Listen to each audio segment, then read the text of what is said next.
We stopped the tape. You had mentioned that you had your first television appearance, and that was on the Hollywood Palace. Can you tell me about that experience? Yeah, my first national exposure was on the Hollywood Palace, but I'd like to preface a little bit and tell you how I got that gig. I'm working the Ginza West in San Francisco, and I noticed this fella sitting at the end of the bar. What it was a what I call a sideways room. The back of the room was maybe 20 feet away, and the audience went this way and that way. And the bar, and we worked above the bar, and the bar was right below. Bartenders running around right below you, and here we are on stage. At the end of the bar, there's this fella who I noticed was very friendly with one of our dancers. And I paid no attention to it. I figured, well, he came in about 4 nights in a row. And I figured, you know, he just wants to hit on the dancer. And it turned out that they'd been on the USO circuit together. So they knew each other. And yes, he did come in to see her. But then he stayed because he kept watching me. And about the 4th night, you know, he introduces himself to me, and I said, yeah, you've been here a few nights in a row. Hank Garcia was his name. And he says, yeah, I'm a comic. And he says, you know, you got a lot of promise, man. I mean, there are no Japanese comedians. I said, but I'm not Japanese. He said, no, I know that, but you do self-deprecating stuff, talking about the war, World War II, and your people, and et cetera. He says, nobody's doing that. Nobody can do it, you know. So I said, well, I'm hoping to go beyond there and just learn to do sketch comedy and build an act, you know, a real good act one day. He said, well, you know, I think you ought to come down to LA, Hollywood, where I live, and meet my manager. Who's your manager? Oh, her name's Sally Marr. She's Lenny Bruce's mother.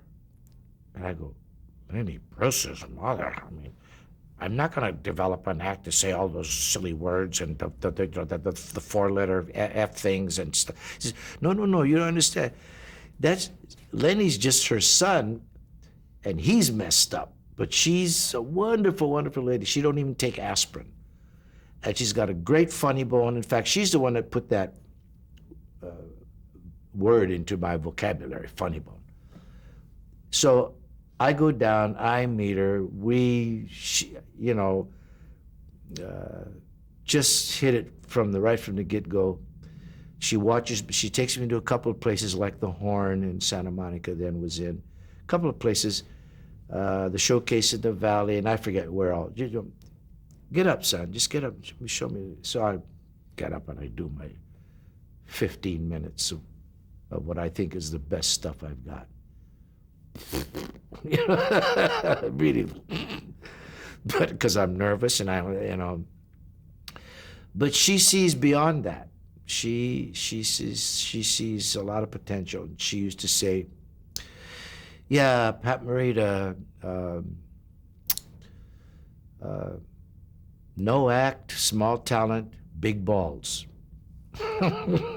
Meaning, she used to say, you know, you can't look at yourself like I'm this big talented guy, you know, but God, you got no act, you need material. But you know, she says, anybody that's got the balls to go on stage and try this and make people laugh. He says, you know how much respect you got from me for doing that? So I came under her wing. She nurtured me in her own little way, in her own little street language, jargon and vernacular and stuff. And then one day out of the blue, she says, come on, we're going to go visit Nick Vanoff. I said, shut up, just come with me. I'm going to tell you, it's going to be good for you. It's a great exposure. You're going to love it. You know. So we go into the executive offices of Nick Vanoff, executive producer, Hollywood Palace.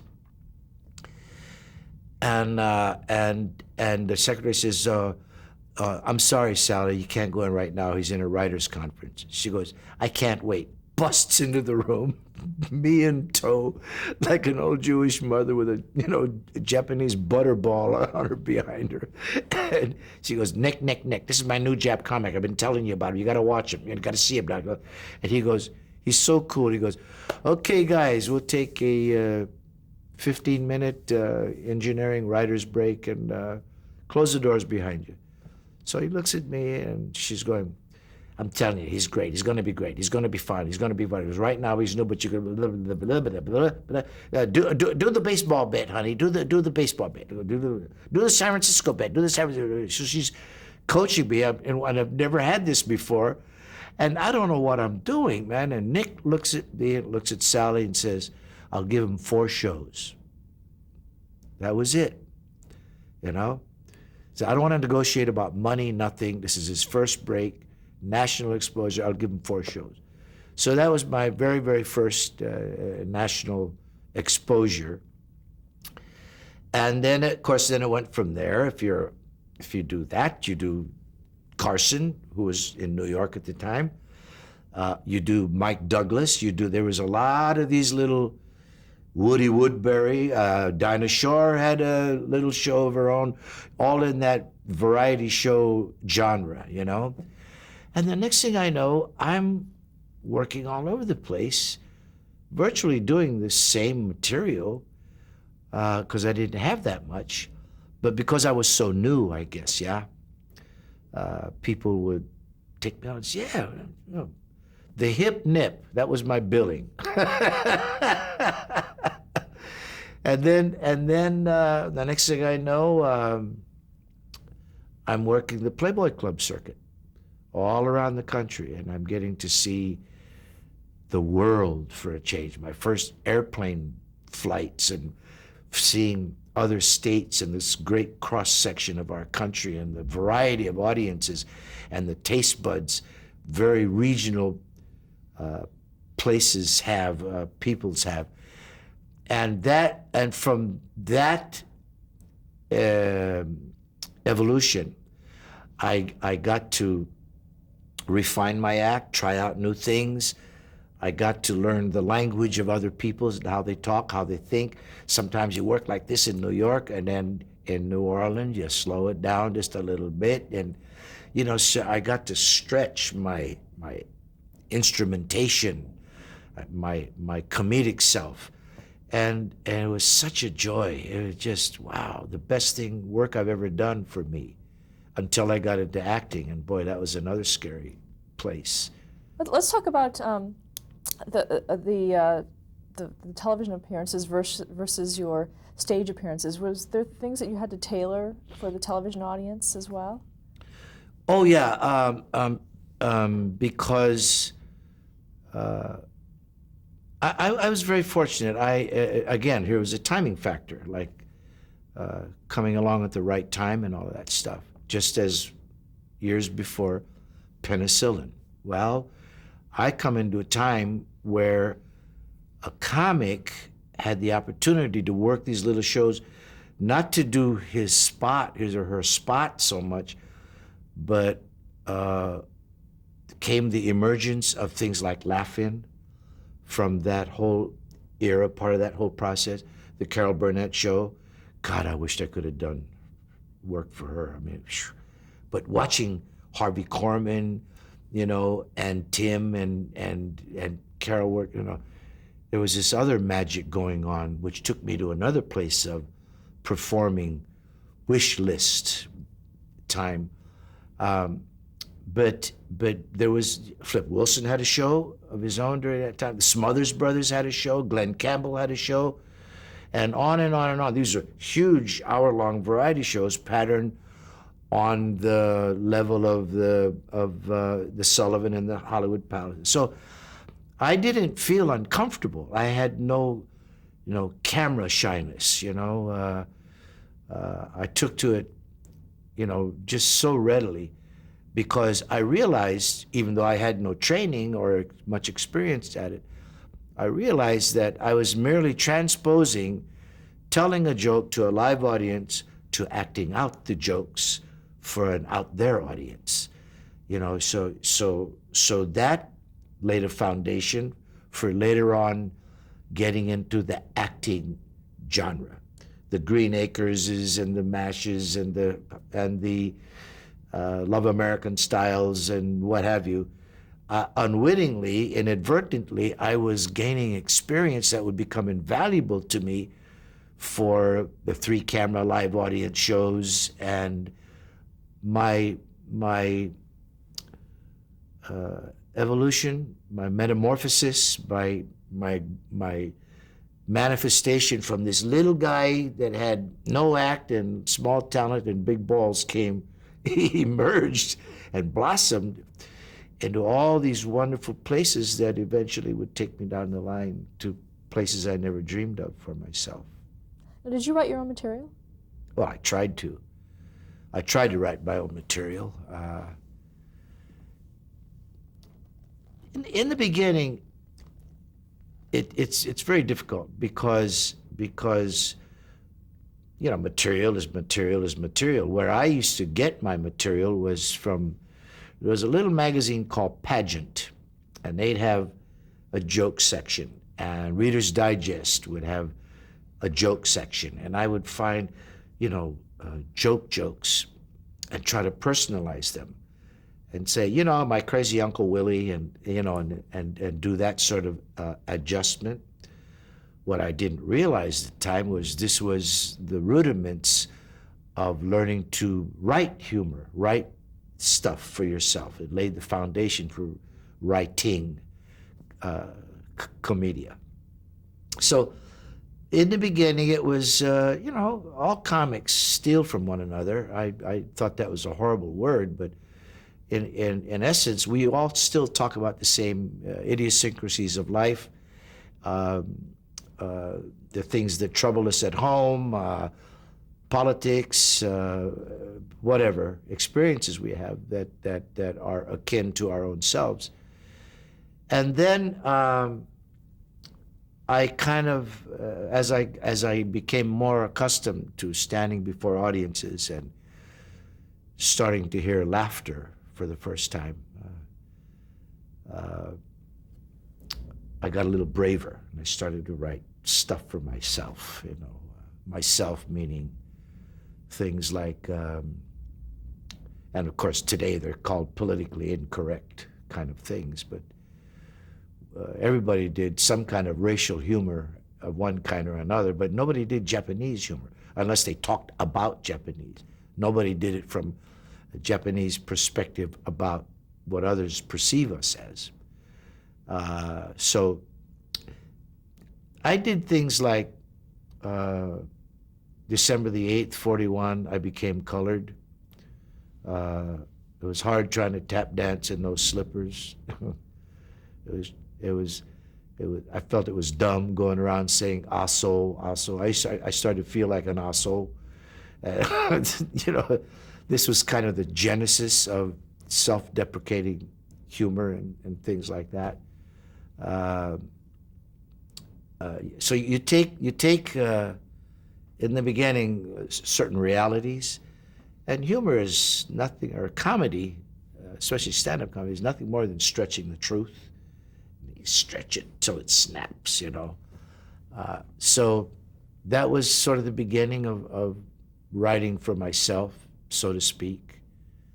And then once I got into the acting side of television, especially, which was my first exposure to the camera, wow, this whole world opened up. Now I saw writing. I saw not just writing jokes, but sketch comedy stuff and scenes and the interrelationships of people within a scene and within the context of a story. I mean, it just blew me away. I said, wow. I don't know if I can learn how to do that, but as long as I can understand it, I think I'll be okay. So I picked up on, my favorite people to work with was the Gary Marshall bunch, Jerry Paris and Jerry Belson and on and on and on. And then, of course, years later, I would join Happy Days and got to see what all of that cumulative effort on his side would mean to build an empire. Let's talk about some of those first television appearances as an actor. How did those come about for you? I kind of, just as I said early on when they asked me, how'd you get into comedy? I say I backed into it. Same way with acting. I like to think I backed into it, meaning when I began to be seen by casting people who saw me on little vignette things on the variety shows, they go, oh, that's different. What's his name again? Pat what? Oh, Pat, okay, yeah. But he looks Japanese. He's got an Italian name. I don't know. Maybe he's really Italian. He had a night job. I don't know. But he's got a great face. They could, casting people are good at this. They see stuff with great potential to go in different places. So what had happened was my first agent, acting agent, was in commercials. Now I'm doing Kentucky Fried Chicken, and I'm doing Hush Puppies, and I'm doing all these little things for the camera for 1-minute spots, and it in itself another kind of discipline, because you have to be very precise and be time conscious and all of that. And from those things, people said, gee, he might be, and I had known Bill Cosby, or not personally well, but from years before in the stand-up comedy world. Now he gets his very first show, and somewhere along the line, a casting person says, it might be different if the tree surgeon was played by Pat Morita. Oh yeah, Pat, the comic, but can he act? I don't know, let's bring him out for a reading, let's see if, what he does. So little roles like that in my Green Acres stuff, and I mentioned it early on, Love American Style, and eventually the mashes, the more meaningful kind of roles. In terms of a lot of things to say. In the beginning, you got a line or two. The Bob Newhart Show, I think I was a bartender.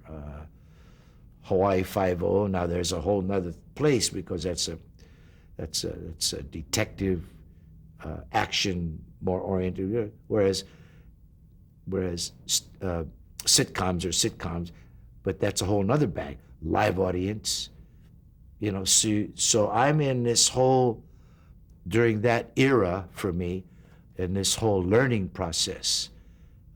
So while unfortunately, on the one hand, I may not have had much school training, like Actors Studio and that sort of thing, I got a whole heck of a lot of training on the job, watching others work and absorbing the problems of crews and putting it together, and directors, and so I got a broader, more appreciative perspective, I think, of how we do movies and television.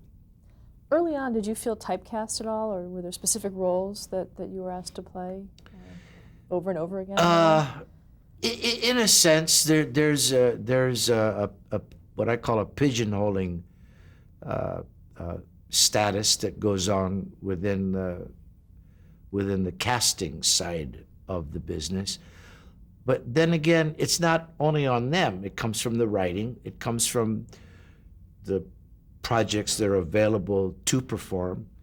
For instance, if you want to call this pigeonholing, my very, very first movie was Thoroughly Modern Millie. It was a period piece around the turn of the century, but it had an enormous cast. We had Julie Andrews and Mary Tyler Moore and Carol Channing and John Gavin and James Fox, and big marquee names. And there's me and Jack Sue playing Chinese laundrymen with the queue, the pigtail. And listen, I was just happy I got the part. You know what's really strange about this so-called stereotype business? We of an particular ethnic background, remark upon that constantly. Put a lot of blame on the business, excuse me, for various reasons. And we have these kind of reactions when we're not in the running for the part, or somebody else gets the part, But the guy that got the part, you don't notice he or she suddenly saying, "Oh, gee whiz, another Japanese role or a Chinese role again," or something.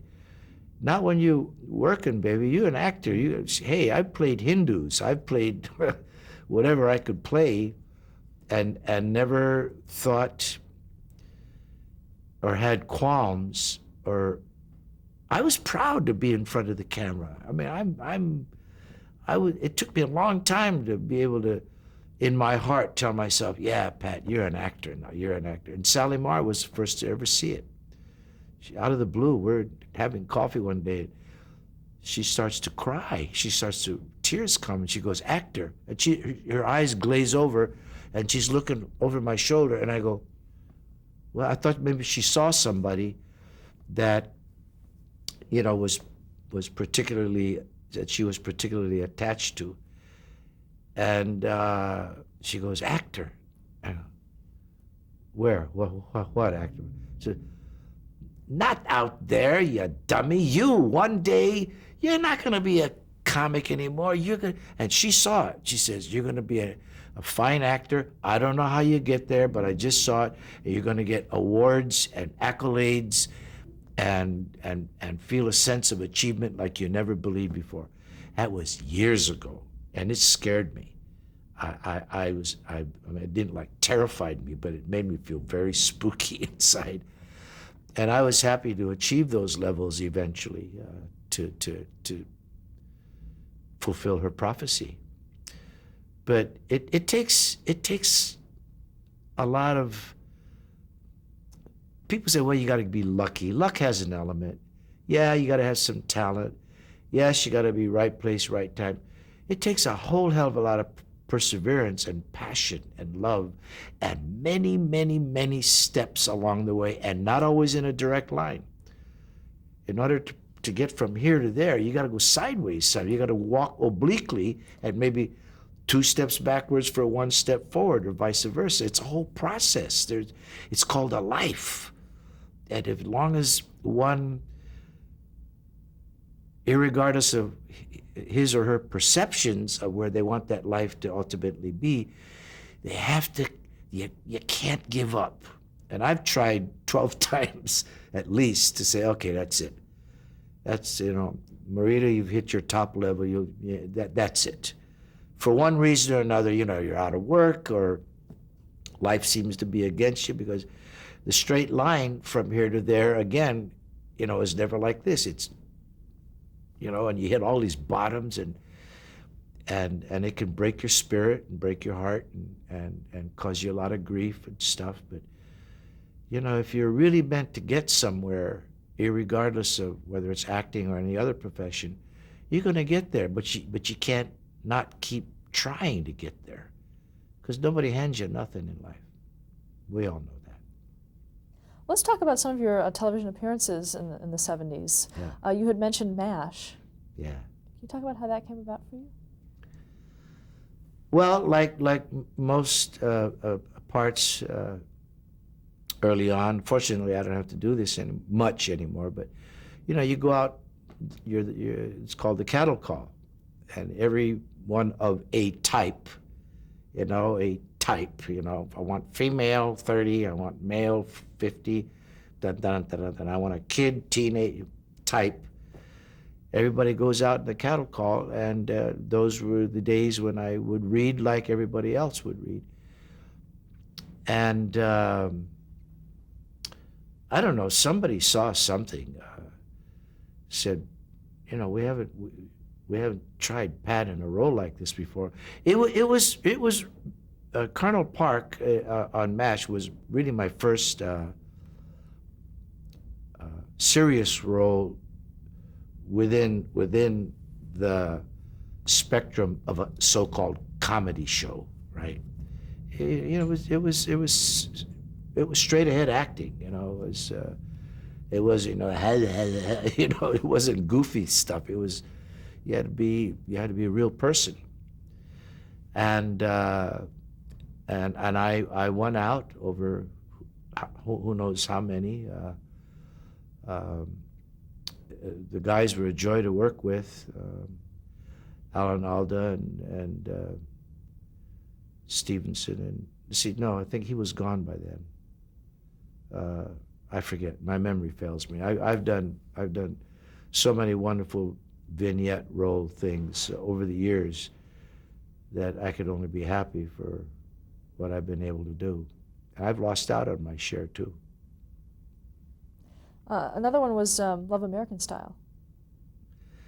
I love doing Love American Style, mostly because it was comedy. There were these, again, sketch things, not quite unlike variety show sketch comedy, just not as broad.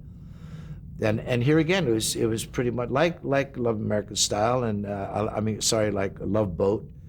Love Boat and Love American Style were sort of in the same genre of comedic work. But what I loved about it was every time I got on, I got to play a different character. I got to play a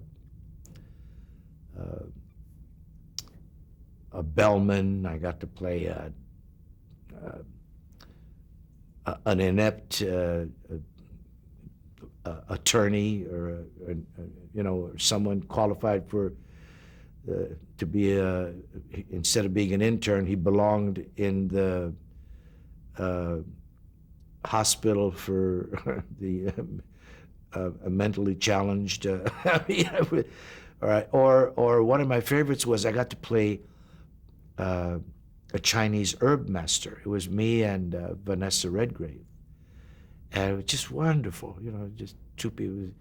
I forget what the story was all about, but these are all little wonderful challenges that actually laid the foundation. I mentioned early on about crossing paths with, I think Gary Marshall was at that time, quote unquote, only a writer. And Jerry Paris was writing. I think Jerry Belson was directing. So it was sort of my first time crossing paths with these folks. And several years down the line, Gary, I remember seeing him in the commissary at Paramount, the old commissary, by himself, and his wheels are spinning, and he's by himself, and I walked by him just to say hi, and he says, "Oh, Pat," he says, "gee, perfect. I'm doing a pilot, and I think you'd be wonderful for a certain scene and a part I have in mind." And of course, we always hear these things from various people at various levels. "Gee, thanks, Gary. Well, you know how to reach me, my agent." It was called Wives, and starring in it was his sister, Penny. We made the pilot. I played the proprietor of a restaurant where the wives come to play pinochle or whatever they do when wives get together in those days, card games and stuff. And it didn't make it. Never heard of it again. However, a few years later, I get a call out of the blue, and it's Gary. And he says, "Pat, we're doing this show called Happy Days, and I wanted to tell you I really want you for this part of Arnold." And, and I don't watch much television to this day because I'm so busy making television, I don't keep up on things.